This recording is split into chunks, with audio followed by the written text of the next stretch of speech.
बबन को अपनी पत्नी सुखिया के कत्ल के इल्जाम में यह अदालत दफा 302 के तहत सजाए मौत देती है।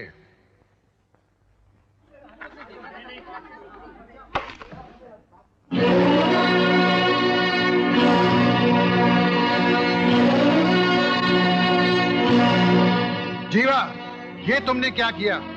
वही जो आपने किया था। फर्क सिर्फ इतना है कि आपने यशपाल सिंह को अदालत से बाइज्जत रिहा कर दिया था और मैंने उसे जिंदगी से बाइज्जत रिहा कर दिया।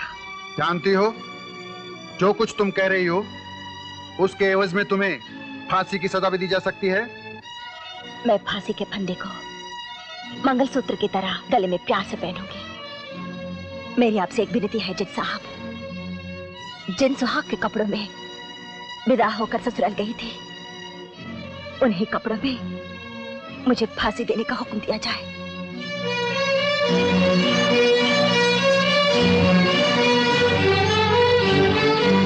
कानून की देवी, मैंने प्रतिज्ञा की थी। बाहर तुमसे कोई मिलने आया है।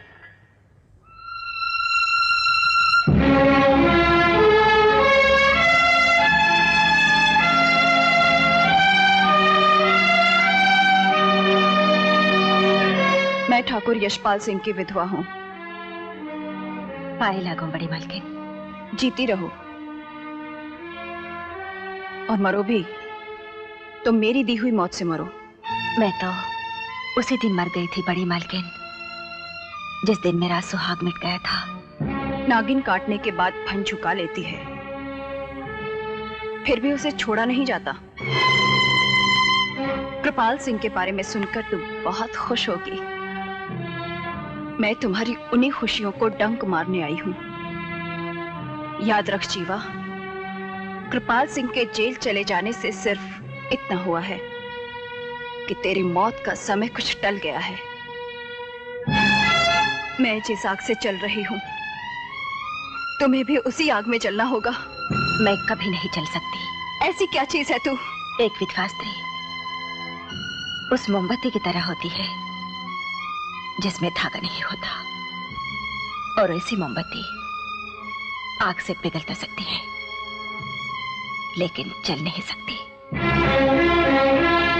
क्या अपने बेटे को जलता हुआ देखकर भी नहीं जलोगी? लेकिन इसमें मेरे बेटे का क्या कसूर है? और मेरी कोख का क्या कसूर था जो वो बांझ रह गई? कुछ कसूर आपकी कोख का भी है बड़ी मालकिन। मैं तो सिर्फ एक रात के लिए अपने पति के साथ रही, लेकिन आप तो 5-6 साल अपने पति के साथ रही। फिर भी आप जिया! मेरी आपसे एक विनती है बड़ी मालकिन, जिंदगी में कभी एक मां से टकराने की कोशिश मत कीजिए, वरना वो आप पर भारी पड़ जाएगी और आप हार जाएंगी। जीवा, तेजेश्वरी ने आज तक हारना नहीं सीखा। तुम जानती नहीं, मेरी हैसियत, मेरी औकात, मेरी शक्ति के सामने तुम जैसी मामूली माओ की कोई हस्ती नहीं। और आप ये नहीं जानती, रेगिस्तान चाहे कितना ही बड़ा हो, उससे ज्यादा वजन उस मुट्ठी भर मिट्टी का होता है जिसने किसी पौधे को जन्म दिया हो। जीवा, अगर तूने बच्चे को जन्म दिया है तो मैं मौत को जन्म दूंगी। सुन ले, तेरे बच्चे की मौत तुझसे पहले होगी, तुझसे पहले। ऐसा कभी नहीं हो सकता। फानूस बनकर जिसकी हिफाजत हवा करे, वो शमा क्या बुझेगी जिसे रोशन खुदा करे। शेर और हकीकत दोनों में बहुत फर्क होता है जेलर। ये हकीकत भी है, हवाएं चिरागों को बुझा देती हैं और कभी चिरागों को जलाने में मदद भी करती हैं। ये नजारा देखेंगे आप तो मेरे जेल के अंदर आइए और देखिए, वो सारी कैदी औरतें जो दूसरों की जिंदगी बुझा कर आई हैं, वो किस तरह मुन्ना की जिंदगी को अपने प्यार से सींच रही है। हटना। अरे हटो हटो, मुझे मुन्ना के लिए खाना निकालने दो। अरे रे, निकाल लेना। मरी क्यों जा रही है? अरे उधर देखो, उधर। अरे वाह, ये तो बिल्कुल कृष्ण भगवान की तरह जैसे सुदर्शन चक्र घुमा रहा है। आंटी मेरा लॉकेट निकाल दीजिए ना आंटी। है ना, ये तो आग में गिर गया। ये तो आग में पिघल जाएगा। मेरा लॉकेट, मेरा लॉकेट। मैं इसे निकालती हूँ। अरे पागल हो गई क्या? जल गई ना बेवकूफ। मगर इसे निकालेंगे कैसे? अरे काम कर, तू चिमटा लेके आना। जरा जल्दी से लाना।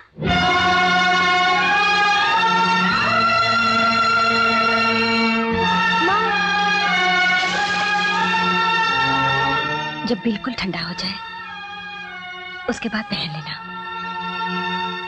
मुन्ना ने तो इसे माँ कह दिया, पता नहीं ये इसे बेटा कब कहेगी। काम का अपना हाथ जलाने की क्या जरूरत थी? ये तो अच्छा ही हुआ, जो नाम दिल में रखा था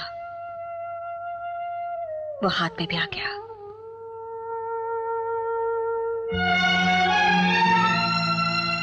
देख लिया ना तुम लोगों ने, पालने वाले माओं में और जन्म देने वाली मां में क्या फर्क होता है।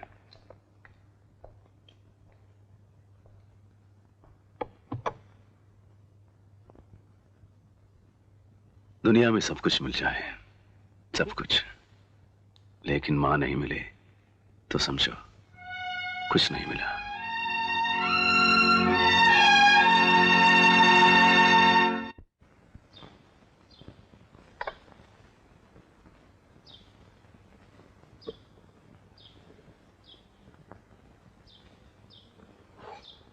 माँ, माँ, तुम खाना मिट्टी पर रखकर खाती हो ना? मेरा हाथ भी तो मिट्टी का है, इस पे रखकर खाओ ना।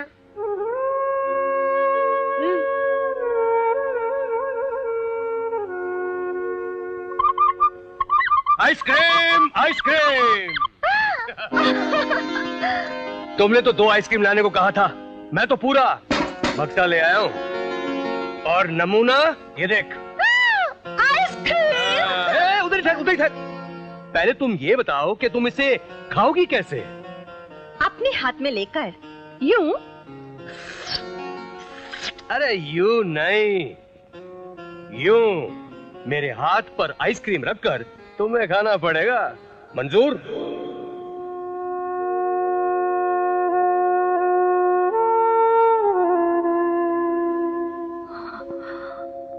अरे सोच क्या रही है? माल भी तुम्हारा है, प्लेट भी तुम्हारी है। आजा, आजा। अरे आ भी जाना।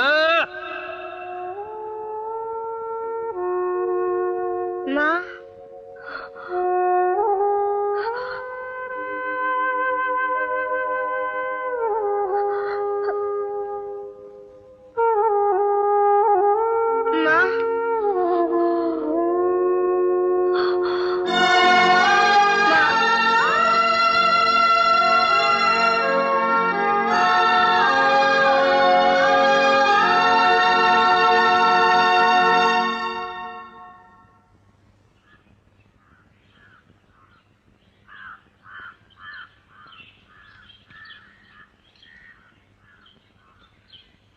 चल मुन्ना, खेलने चलते हैं। नहीं, अब तो मैं सिर्फ माँ के साथ ही खेलूंगा। माँ। अब तो मुन्ना अपनी माँ को छोड़ता ही नहीं। पहले तो वो तुम ही लोगों के पास रहता था। अब क्या हुआ उसे? अब क्या होगा उसे? अब भैंस गई पानी में। मुझे मत लगा रंग। नहीं नहीं नहीं, छोड़ दे। नहीं लगवाएगी। लगाओ लगाओ। जाना, जाकर तू भी होली खेलना। नहीं, मैं तो सिर्फ जेलर साहब के साथ ही होली खेलूंगी। अरे जा, वो नहीं होली खेलने वाले। आज तक उनको जेल में किसी ने होली खेलते नहीं देखा। ऐसा? अंकल। बेटा क्या बात है? अंकल, आपने कहा था ना माँ से कहने के लिए मेरा हाथ भी मिट्टी का है। आपने कहा था ना? हाँ। आपने जो कहा वो मैंने कह दिया। अब मैं जो कहूँगा वो आपको मानना ही पड़ेगा। सब मानूंगा, मगर होली नहीं खेलूंगा। ठीक है, रंग ले लीजिए। ये लाल, ये पीला और ये हरा। ऐसे नहीं बेटे, ऐसे।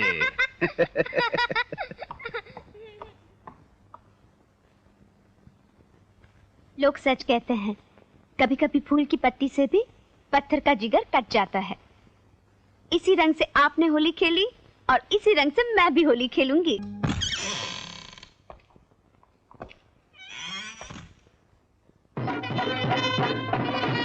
पाइला को भाई साहब।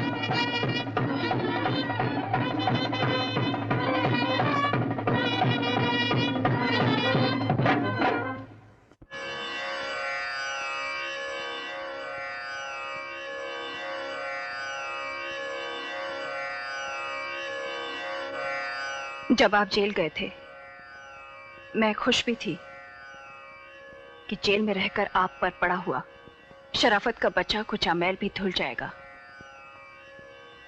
और वही हुआ। मैं बहुत खुश हूं। हरियाली के फूल तो बहुत देखे थे, रेगिस्तान के फूल को आज पहली बार देख रहा हूं। कसम से बहुत खूबसूरत हो। हाँ हाँ, मुझे मालूम है, गांव में सभी यही कहते हैं। सब में और मुझ में बहुत फर्क है। मेरी आदत है कि जो चीज मेरी नजरों में बस जाती है मैं उसे जबरदस्ती अपना बना लेता हूं। अच्छा लगता है आप भटक कर यहाँ आ गए हैं। घर जाइए, आपकी बीवी आपका इंतजार कर रही होंगी। सुना है वो बहुत खूबसूरत हैं। घर का दूध चाहे जितना शुद्ध हो, बाजार की चाय पीने का कुछ मजा ही और होता है। जाइए राजा साहब, घर जाइए, वरना ये रेगिस्तान की रेत आपकी आंखों में छुप जाएगी। ऐसा कुछ नहीं होगा मेरे साथ। अब तुम्हें मुझसे कोई भी नहीं बचा सकता। तुम्हारा वो साजन भी नहीं जिसके लिए तुम गा रही थी। मेरे साजन की बात तो छोड़िए, आपके लिए ये रेत ही बहुत है।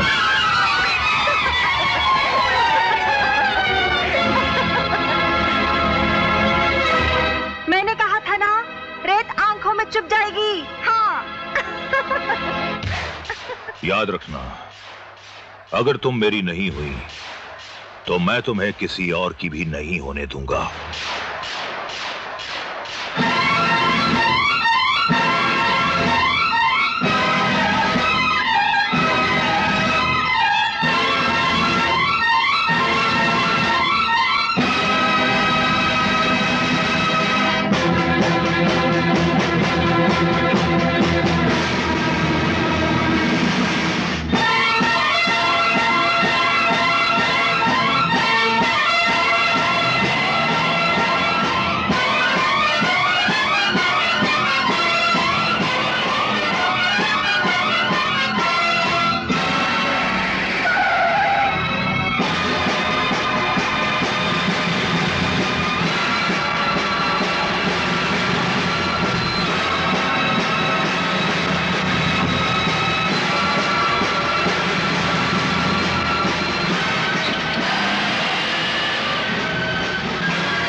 हम तो दूर से ही देख के समझ गए थे कि कोई साला जीवा दीदी का छेड़ रहा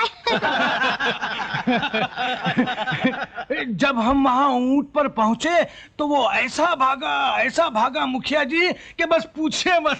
अरे चुप! जानते हो कौन थे? वो लक्ष्मीपुर के बड़े मालिक जसपाल सिंह थे। अरे बाप रे! तब तो बड़ा अनर्थ हो गया। अगर ये तुम लोगों को पहले से मालूम होता तो शेर के पास जाने की हिम्मत भी नहीं होती। इस गांव को बचाने का एक ही रास्ता है कि जीवा की शादी जल्द से जल्द कराकर उसे इस गांव से विदा कर दिया जाए। न रहेगा बांस और न बजेगी बांसुरी। लेकिन इतनी जल्दी उसकी शादी हम किससे करा दें? उसी से जो उसे बहुत प्यार करता है, रामपुर का शिवा। जीवा!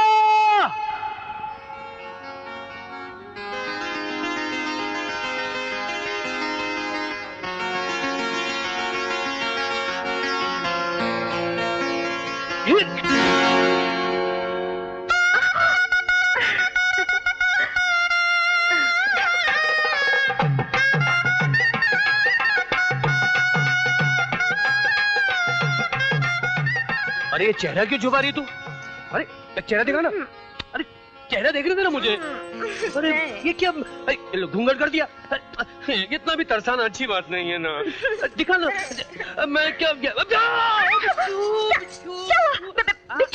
देख लिया, चेहरा देख लिया।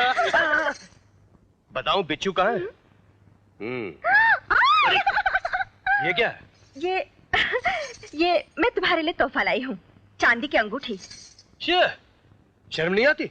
आज हमारी सुहाग रात है और चांदी की अंगूठी ले, कम से कम सोने की तो अंगूठी ले आती। अब आ रहा मैं तुझे दिखा तो मैं क्या लेके आया? क्या? कुछ चूड़ियां। शर्म नहीं आती? आज सुहाग रात है, देने के लिए कुछ चूड़ियां ही लेकर आए। अरे आज तो सही, बाहर मैं दिखाता हूँ तुझे क्या लाया हूँ। क्या? अरे आज तो सही ना। और ये देख, ये सब मैंने 2.5 बीघा जमीन बेचकर खरीदा है और अपने हाथों से बनाया है तेरे लिए। अब बोल, कैसा लगा तुझे मेरा तोहफा? जीवा, कैसा लगा हमारा तोहफा? अरे हंस क्या रही है? बोलना, कैसा लगा ये तोहफा? अरे बोलना। ये क्या हो गया तुझे? अरे ये क्या किया तुमने? मैंने तुम्हारे चेहरे पे चूड़ी बना दी। अच्छा, अब तू देख मैं क्या करता हूँ। अरे ऐसे कैसे जाने दूंगा? अरे रुक तो।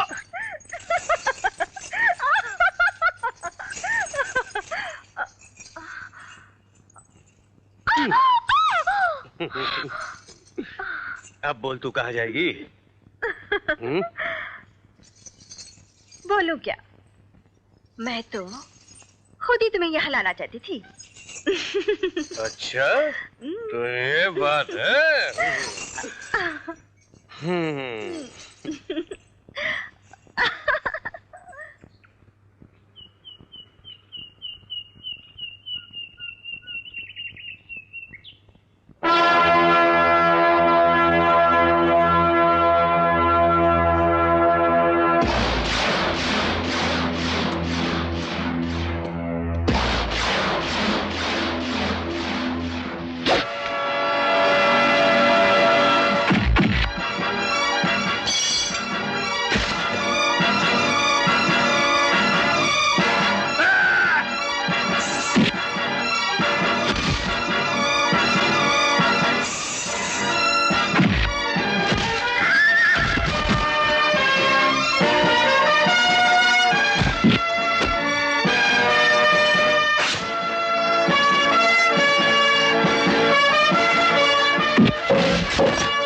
मार दो हरामजादे को।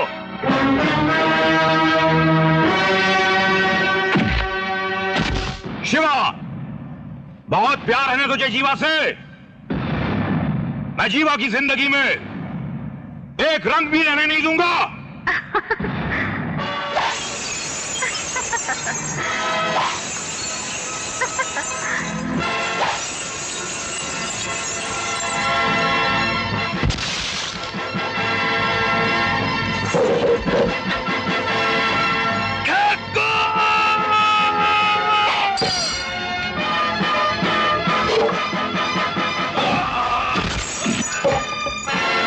तुमने चूड़ियां नहीं, मेरा दिल तोड़ा है। मैं तुझे जिंदा नहीं छोड़ूंगा यशपाल।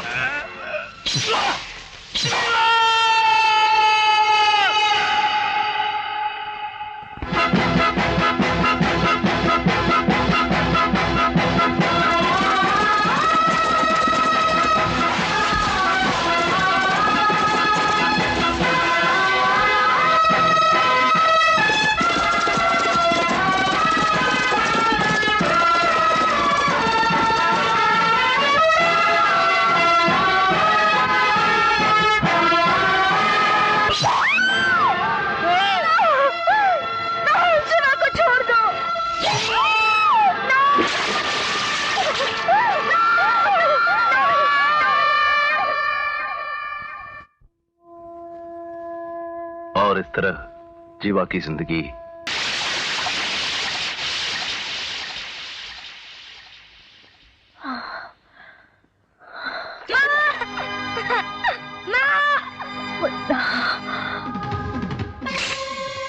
हसिया से काटी थी ना मेरे भाई की गर्दन, हाँ? अब मैं तेरे बेटे की गर्दन इस तलवार से टुकड़े कर दूंगा। नहीं, मैं ऐसा नहीं करने दूंगी। करो कोशिश। ना तू पहले इसे तोड़ पाई थी, ना अब तोड़ पाएगी। पहले एक विधवा पत्नी कोशिश कर रही थी जिसे तुम देख रहे थे, अब एक माँ की शक्ति देख। तो दिखाओ माँ की शक्ति, दिखाओ।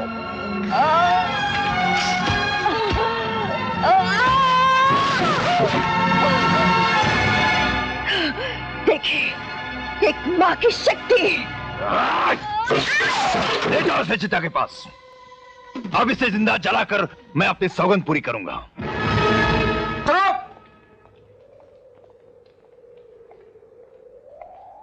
अच्छा हुआ आप दोनों आ गए। फांसी के वक्त भी आप दोनों मौजूद रहते हैं। डॉक्टर साहब वक्त बताते हैं और जज साहब उंगली उठाकर जेलर को इशारा करते हैं, फिर वो फांसी पर लटकाने का हुक्म देते हैं।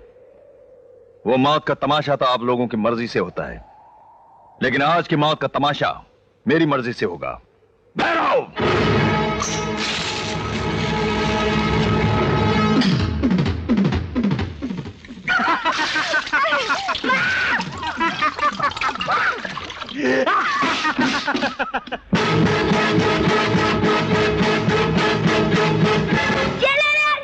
आत्मा कभी नहीं मरती, जीवन का ये सूत्र है, जुल्म सितम से लड़ने वाला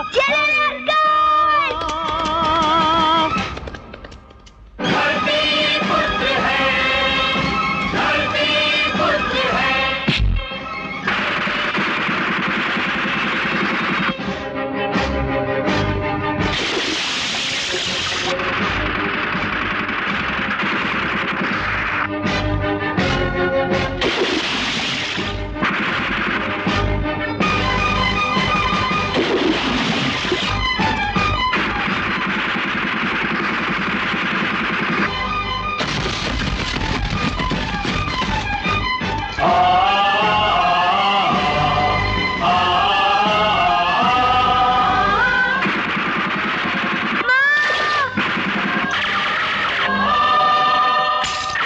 लोग अर्थी कांधे पर उठाते हैं, लेकिन मैं तेरा कफन कांधे पर लाया हूं। हाँ कृपाल सिंह, यह है तेरा कफन।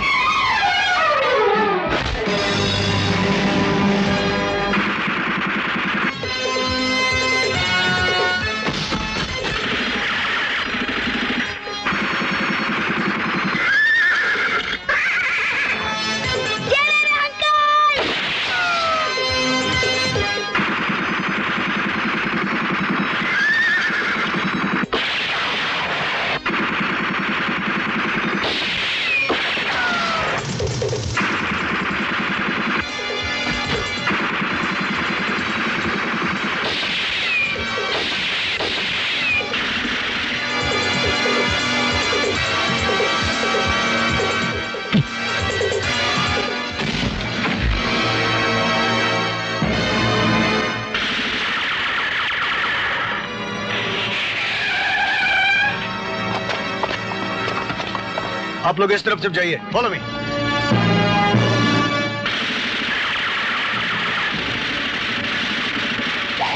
कृपाल,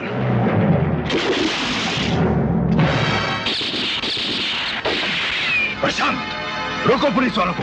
हाँ।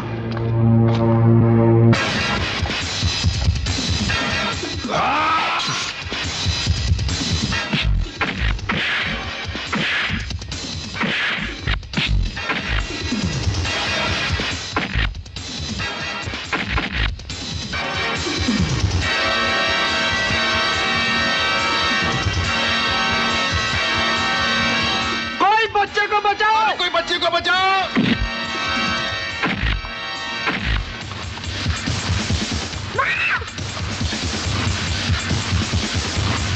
माँ,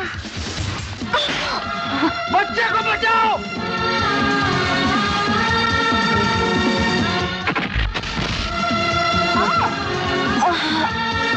Save him! Save him!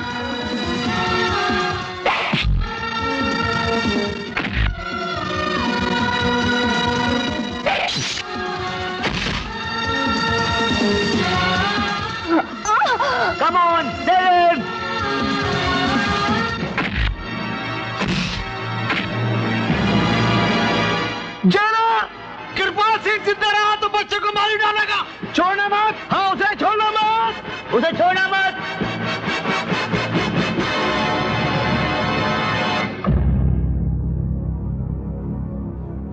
Kripal Singh, Gulab Bai और अनवर खान के खून के इल्जाम में दफा 302 के तहत मैं तुमको सजाए मौत देता हूं।